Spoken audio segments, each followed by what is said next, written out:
diseases. Students, you are just learning about the factors that are affecting on physical development of children. So today we will discuss about disease. And children are जो बच्चे हैं वो बीमारी से का ज़्यादा उनके ऊपर हमला हो जाता है, क्योंकि वो उसको हम देखेंगे तो इसमें आपको बहुत सारी इसकी वजूहात नज़र आएंगी. The major reason for children's increase susceptibility is that they have limited exposure to disease. कि उनको ज़्यादा क्यों वो रिसीव कर रहे होते हैं बीमारी, क्योंकि उनको जो कम बीमारियां हैं वो उनके सामने नज़र आएंगी, उनके ऊपर इफ़ेक्ट करती हुई, हमलावर होती हुई नज़र आती हैं. और उनका जो इम्यून सिस्टम है वो भी सही डेवलप नहीं हो पा रहा होता. छोटे बच्चे हैं, उनका जो मदाफ़ती निज़ाम है अभी उस पे जैसे जैसे ग्रोथ एंड डेवलपमेंट हो रही है उसी तरीके से ये निज़ाम भी अपनी जड़ों को मजबूत कर रहा होता है. इसलिए बच्चों के ऊपर बहुत ज़्यादा बीमारी हमलावर हो सकती है. On average child care infant become sick 9 to 10 times a year. और आप देखें कि 9 से 10 मरतबा एक बच्चा बीमार हो सकता है. और जो बच्चे प्री स्कूल में जा रहे होते हैं वो 6 से 7 मरतबा बीमार हो जाते हैं. The disease that spread most rapidly are throat infections हो जाती हैं. आप देखें कि उनका गला जल्दी ख़राब हो जाता है. और वो जो एक यंग चिल्ड्रन होते हैं उनके साथ भी उनको देखें तो उनके गले भी बहुत जल्दी ख़राब हो जाते हैं. डायरिया हो जाता है बच्चों को. इसके अलावा उनकी जो सांस की बीमारियां आप देखें, रेस्पिरेटरी इन्फेक्शंस जो हैं वो ज़्यादा जल्दी बच्चे कैच कर रहे होते हैं. रेस्पिरेटरी जो वायरस है, जो सांस की तकलीफ हो जाती है, जिसे इसको हम इस तरह से देखेंगे, is an infection of the Airways. ये आप जो आपकी फिजा है उससे आप ये इन्फेक्शन लेते हैं. तो बच्चों के अंदर भी ये इर्द गिर्द के माहौल से वो ऐसी इन्फेक्शन कैरी करते हैं. और इसकी देखें कि उनके जो एक्सेप्टेबिलिटी होती है, आप कोई छींक ले तो फौरन से बच्चा भी स्नीजिंग पे आ जाता है. But if the child is under 2 और अ वीक इम्यून सिस्टम, तो it can affect a lot on them.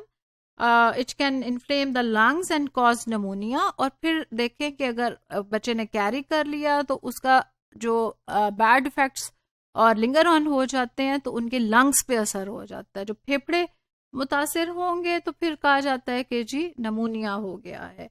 और इसके सिम्टम्स क्या होते हैं कि उनको आप देखें कि ठंड लग रही होती है और इसके नाक बह रहा होता है. और इसके साथ साथ उनकी जो नाक है वो भी बंद हो जाती है, जिसे हम कहेंगे कि नेजल कंजेशन हो जाती है. और साथ खांसी भी हो जाती है जाके. इसमें आप जो डायग्राम आपको नज़र आ रही है वो देखेंगे नाक के ज़रिए से ऐसे जर्म्स वायरस उनके अंदर जा रही है जो कि लंग्स पे इफेक्ट है. और फिर इसके साथ साथ जो बच्चों की वो चिड़चिड़ापन भी बच्चों में आ जाता है. और साथ साथ आप देखेंगे उनको सांस लेने में भी दुश्वारी आ रही होती है. एक और जो बीमारी हम देखेंगे hand foot and mouth disease के इस जो डिफरेंट ऑर्गन्स हैं हमारे जिस्म के अज़ा, उनके ज़रिए से बीमारी मुंतकिल हो रही होती है. और ये कंटीजियस हो जाती हैं किसी और बड़े से या बच्चे से या केयर गिवर जो भी उसके माहौल में है वहाँ से वो कैच कर रहे होते हैं. Children under age 5 are most likely to catch it through saliva fluid from blisters and possibly viral shedding through stool. Bathroom में भी बच्चे जाते हैं, आप देखें कि या अगर कहीं उन्होंने स्टूल पास कर दिया, पखाना हो गया, उससे भी ये सारी की सारी इन्फेक्शंस जो हैं मुंतकिल होती हैं दूसरे बच्चों में. अब एक सवाल यहाँ उठता है कि बच्चे कैसे मूव करेंगे. जो उनके केयर गिवर्स हैं अगर वो अपने हाथों को अच्छे तरीके से नहीं धोएंगे तो ये बीमारी दूसरे बच्चों में भी मुंतकिल हो सकती है. जो हाथ पाँव या मुंह के जरिए जो बीमारियां हैं उसमें आप देखेंगे थ्रोट इन्फेक्शन हो जाएगी, पुअर एपिटाइट, उनकी खाने की जो एपिटाइट है वो नहीं अच्छी तरीके से खा सकेंगे, और फिर उनका जो एक और जो फैक्टर नज़र आता है हमें, उसमें उनको बुखार आना शुरू हो जाता है। वूपिंग कफ, वूपिंग कफ आपने देखा कि एक बच्चे मसलसल खांस रहे होते हैं, anyone can catch the bacterial infection. और बैक्टीरियल इन्फेक्शन भी आप देखें तो ये बच्चे सांस के ज़रिए से ले रहते हैं, और वो लंग्स और उनकी ब्रीथिंग जो पूरे की ट्यूब्स हैं उसके ऊपर जाकर उन पे इफेक्ट होता है। तो इसमें आप देखें कि ये जो बच्चे हैं, शीरख्वार बच्चे, वो काफ़ी सीरियसली इफेक्टेड हो जाते हैं इन बीमारियों के साथ। और इसमें आप देख अगेन उनकी जो मेजर रीज़न हमें नज़र आती है, जो सिम्टम नज़र आएगा कि अगर बच्चे को ठंड लग गई है तो उसने फौरी तौर पर रूपिंग कफ, जिसे हम खांसी कहते हैं, उसकी तरफ जाना शुरू हो जाते हैं। ear infection, definitely the ear infection are very common in infants and children and caused by disinfection of the tubes। जो ट्यूब्स हमारे कान के अंदर होती हैं, अगर वहाँ पे कोई मसला दरपेश हो गया है, जो कि आप देखें कि थ्रोट के साथ उनका लिंक है। जब कान की ट्यूब्स और थ्रोट, आप देखें कि ENT जब हम अक्सर पढ़ते हैं तो ईयर नोज थ्रोट की बात जरूर करते हैं, ये पूरा एक ट्रैकिया बनता है। तो जो बीमारियां जो एयरवे से हम इन्फेक्शंस ले रहे हैं, तो उस पॉसिबिलिटी है कि वो कान की ट्यूब्स जो हैं उनके ऊपर भी इफेक्ट कर जाए और इन्फेक्शन वहां पर भी हो सकती है जाके। और इस तरीके से फिर आप देखें कि जो कानों के अंदर अगर ट्यूब्स बंद होती हैं तो कानों के अंदर एक फ्लूइड रहता है, और उस फ्लूइड के अंदर भी जर्म्स पैदा हो सकते हैं, उससे फिर बीमारी फैल सकती है और इन्फेक्शन फैल सकती है।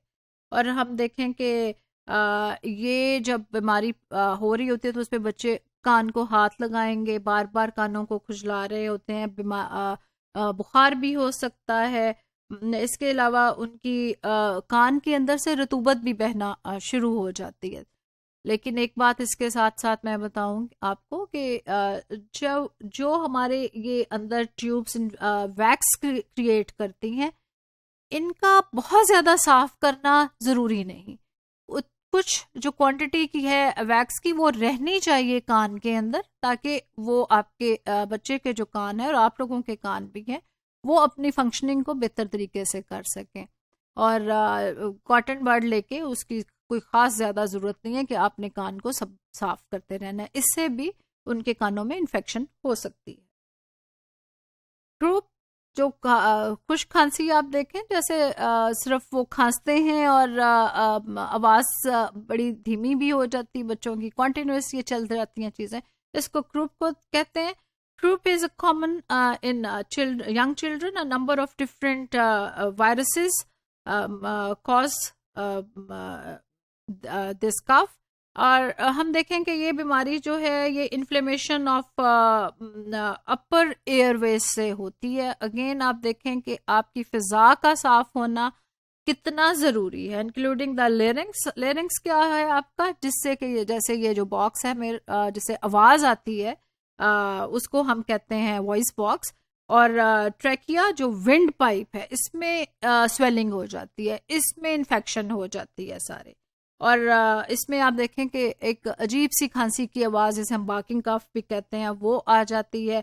और इसके साथ साथ आप इरिटेशन उनको बच्चों को शुरू हो जाती है, और डिफरेंट तरीके से वो उनकी बीमारी बढ़ती है। और फिर वो अल्टीमेटली आप देखें कि सोते हुए उठते हुए वो खांसते रहते हैं, और वो अपना काम प्रॉपर अटेंशन से नहीं कर पा सकते। और इसी तरीके से ये सारी बीमारियां जब उनकी मुदाफ़ती निज़ाम, जिसे हम इम्यून सिस्टम कहते हैं, उस पर असरअंदाज होती हैं, बच्चा बार बार बीमार होता है, तो कहीं उसकी जो फिज़िकल डेवलपमेंट है वो भी इफ़ेक्ट हो रही होती है। Thank you.